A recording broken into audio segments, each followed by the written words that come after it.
Assalamualaikum, saya Farah Sakina akan membentangkan konsep Malaysia Baharu. Kerajaan Malaysia Baharu telah melantik Parti Politik Pakatan Harapan pada pilihan raya ke-14 untuk mentadbir dengan cara yang lebih cekap, telus dan masa rakyat. Slogan Malaysia Baharu telah dibawa oleh Perdana Menteri yang ketujuh, iaitu Tun Dr. Mahathir Mohamad, yang bermaksud untuk memperbaiki, memulakan sesuatu yang baru dan menggantikan yang lama dengan yang baru.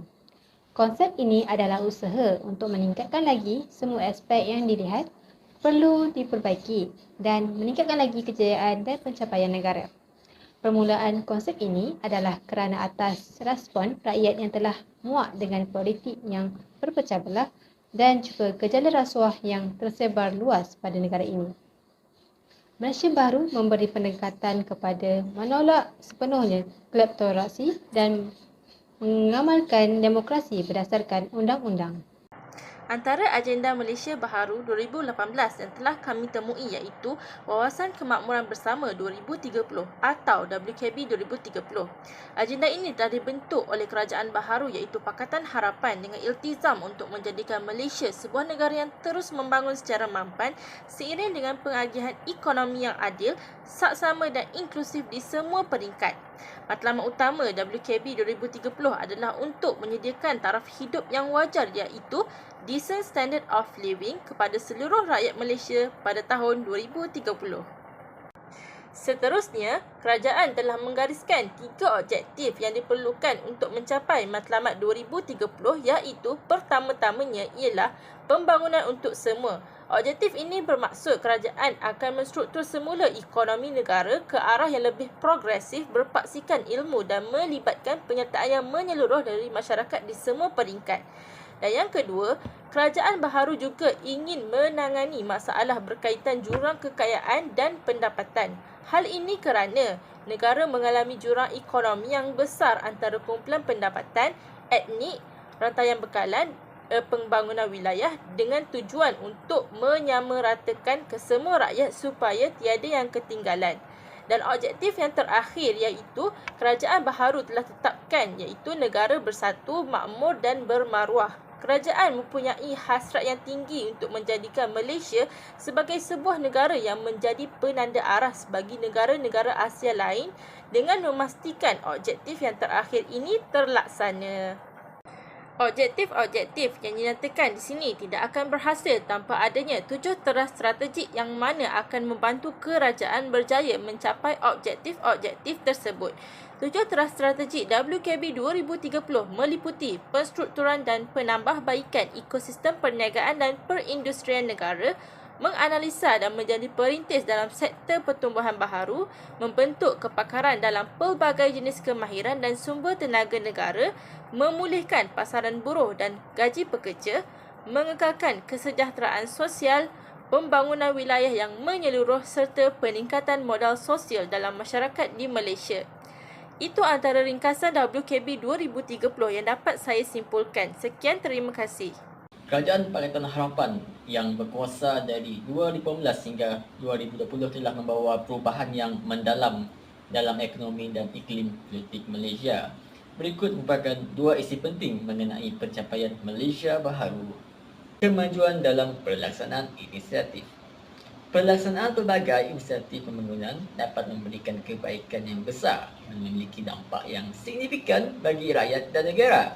Contoh yang mencolok adalah keberhasilan pengumuman 43 inisiatif pendidikan dalam 100 hari pertama penggunaan Pakatan Harapan. Di antara inisiatif yang diluncurkan adalah pencabutan daftar hitam bagi peladar yang memiliki pinjaman PTPTN. Berikut merupakan inisiatif yang sudah dilaksanakan oleh Kerajaan Pakatan Harapan. Penangguhan bayaran balik pinjaman. Selain itu, Kerajaan Pakatan Harapan juga memberikan kemudahan kepada golongan berpendapatan rendah untuk menangguhkan pembayaran balik melalui pinjaman sistem seperti pembayaran semula yang fleksibel atau insentif capaian lestari rendah ICLR. Langkah ini bertujuan untuk meringankan beban kewangan golongan yang kurang berkemampuan sambil memberikan peluang kepada pelajar. Kemudahan dalam akses pendidikan. Pengumuman insentif seperti kemudahan dalam mengakses pendidikan memainkan peranan yang penting dalam membantu pelajar, terutama mereka yang berasal dari keluarga berpendapatan rendah dalam memperoleh pinjaman melalui skim siswa. Langkah ini memberikan kesempatan kepada pelajar yang kurang berkemampuan untuk mengejar pendidikan tinggi tanpa beban kewangan yang terlalu berat. Reformasi Tadbir Urusan Undang-Undang. Kerjaan Kerajaan Pakatan Harapan dalam memenuhi sejumlah janji dalam adalah bukti teguhnya komitmen mereka terhadap perubahan yang dijanjikan kepada rakyat Malaysia. Dengan tindakan konkret yang diambil, kerajaan ini berhasil membuktikan keseriusan mereka dalam membawa transformasi yang diharapkan oleh rakyat. Berikut merupakan contoh antara reformasi tadbir dan undang-undang yang didapati. Salah satu pencapaian jelas dalam pemenuhan janji-janji adalah penghapusan sistem GST dan pergantian dengan SST yang dilaksanakan pada 1 Disember 2018. Perubahan ini merupakan bagian dari manifesto di mana Pakatan Harapan berjanji untuk menghapuskan GST yang dianggap menyusahkan rakyat. Perubahan undang-undang. Perubahan yang signifikan terjadi dalam bidang undang-undang Malaysia melalui pengenalan Akta Pencegahan Rasuah Pindaan 2018. Langkah ini diambil dengan tujuan yang mulia untuk memperkuat perlindungan dan penegakan hukum bagi para pemberi maklumat atau whistleblower. Akta ini membawa dampak yang positif dalam memerangi rasuah dan memastikan keadilan di dalam negara ini. Pada 16 Julai 2018, Dewan Rakyat Mencipta Sejarah dengan membatalkan Akta Anti Berita Tidak Benar 2018 yang membatasi kebebasan pengamal media untuk membuat laporan. Kebebasan bersuara juga merupakan langkah penting dalam menjaga keseimbangan dan pemeriksaan bagi suatu pemerintahan. Pada hari ini saya ingin membentangkan saya punya topik. Topik saya adalah berkenaan dengan rasuah. Rasuah adalah satu benda yang menjadi perbualan hangat di dalam kalangan Malaysia, rakyat Malaysia pada masa ini. Sebagaimana yang kita tahu, rasuah bukanlah satu benda baru, tapi benda ini telah lama menghantui kita sebenarnya. Sebagaimana yang kita tahu, pentadbiran lama telah berhadapan dengan pelbagai tuduhan dan dakwaan berkenaan dengan rasuah. Hal ini menyebabkan kita sebagai rakyat Malaysia hilang kepercayaan terhadap negara kita, terhadap kita punya kerajaan. Sebagaimana yang kita tahu, menurut Data Corruption Perception Index CBI pada tahun 2019, iaitu indeks persepsi rasuah menunjukkan Malaysia berada di dalam kedudukan 51 pada tahun 2018 dan pada tahun 2020 Malaysia berada di dalam kedudukan 57 dan last kali pada tahun 2021 Malaysia berada di dalam kedudukan 62. Melalui data yang telah ditunjukkan, melalui data yang telah direkodkan, ini sepertinya menunjukkan korupsi di Malaysia semakin meningkat saban tahun. Oleh itu, kerajaan di Malaysia baru telah memberikan penekanan terhadap usaha bagi pencegahan rasuah dan pelaksanaan satu pembaharuan. Namun begitu, jelas sekali apa yang diperlukan adalah satu komitmen yang berterusan dan perubahan institusi adalah perlu bagi mewujudkan rangka kerja tadbir yang teguh dan telus.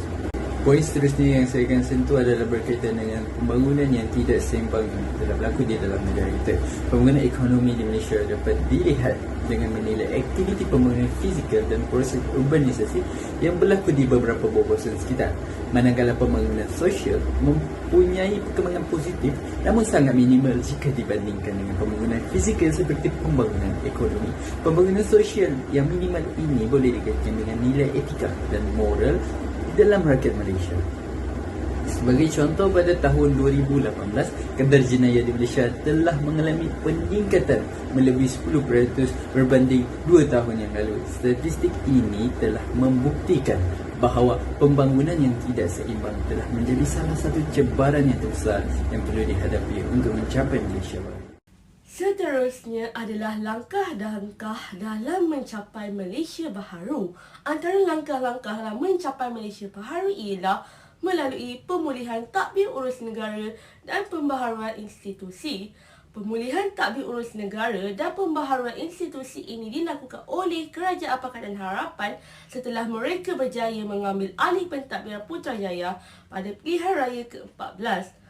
Pemulihan tadbir urus negara dan pembaharuan institusi ini dilakukan dengan melibatkan pengukuhan institusi seperti Balai Kehakiman, agensi anti rasuah dan Polis Diraja Malaysia dengan memastikan ketulusan, integriti, accountability dan kedaulatan undang-undang terpelihara. Menerusi pengukuhan ini, amalan rasuah di kalangan para pemimpin dapat dikurangkan dan secara tidak langsung, perkara ini dapat meningkatkan kepercayaan penuh rakyat terhadap kerajaan. Dan di samping itu turut menarik minat pelabur asing untuk melabur di Malaysia berikutan kenghapusan budaya rasuah. Seterusnya adalah amat penting sekali dalam melakukan pembaharuan dalam pilihan raya dalam meningkatkan proses demokrasi yang dijalankan di Malaysia. Ini kerana ianya akan mewujudkan perwakilan yang adil dan dapat melindungi hak rakyat. Pembaharuan dalam pilihan raya ini dilakukan dengan memperkasakan badan kawal selia bebas dan mewujudkan mekanisme untuk penyertaan rakyat. Dengan cara ini, Malaysia dapat menakbir urus negara dengan baik dan menghormati kehendak rakyat.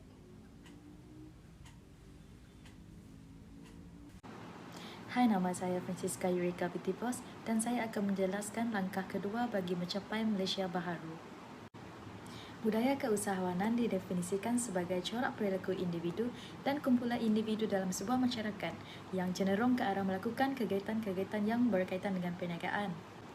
Bagi mencapai Malaysia Baharu, terdapat beberapa strategi yang ditekankan untuk mencapai fokus memupuk budaya Malaysia Baharu, antaranya dengan mencetuskan kuasa ekonomi baharu.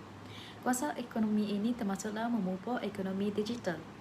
Kerajaan merubuhkan dana pelaburan bersama yang bernilai 50 juta bersama kerjasama melabur dengan pihak swasta melalui platform pembiayaan alternatif seperti ekuiti dana masyarakat dan pinjaman terbuka antara rakan setara. Selain itu, strategi merebut peluang dalam menghadapi cabaran sosial. Contoh peluang yang dapat dipergiatkan adalah melalui industri pelancongan. Kerajaan dapat menyediakan geran sepadan kepada syarikat swasta bernilai 100 juta ringgit. Hal ini bagi memperbanyakkan lagi program promosi dan pemasaran pelancongan antarabangsa. Seterusnya, strategi bagi memupuk budaya negara keusahawan adalah dengan mendefinisikan semula peranan kerajaan dalam perniagaan. Kerajaan Malaysia Baharu harus menilai peranan dan fungsi badan berkanun dan syarikat milik Menteri Kewangan diperbadankan. Penilaian ini bagi mengurangkan pertindihan fungsi serta mengelakkan kerajaan bersaing secara langsung dengan pihak swasta. Justeru, kerajaan juga mestilah memastikan pertumbuhan ekonomi yang saksama dan mampan. Hal yang paling mudah semestinya dengan menaik taraf dan memelihara infrastruktur asas seperti jalan raya, dewan komuniti dan kawasan lapang di Kampung Baharu dengan peruntukan bernilai 85 juta ringgit. Secara kesimpulannya, kita dapat lihat bahawa kerajaan telah berusaha sepenuhnya dalam mencapai matlamat Malaysia Baharu. Meskipun kerajaan menghadapi pelbagai cabaran dalam pemulihan ekonomi negara dan dasar transformasi politik, kerajaan telah mengambil pelbagai langkah untuk memastikan pentadbiran negara lebih cekap dan adil serta mengurangkan perpecahan dalam parti politik. Oleh itu, adalah tanggungjawab bersama kita sebagai rakyat untuk menyokong segala usaha kerajaan dan memupuk semangat cintakan negara bagi merealisasikan visi Malaysia Baharu. Haruslah kita sentiasa ingat bahawa kejayaan kita sebagai sebuah negara bergantung kepada keupayaan kita untuk bekerjasama ke arah matlamat bersama Malaysia yang makmur untuk semua. Sekian, terima kasih.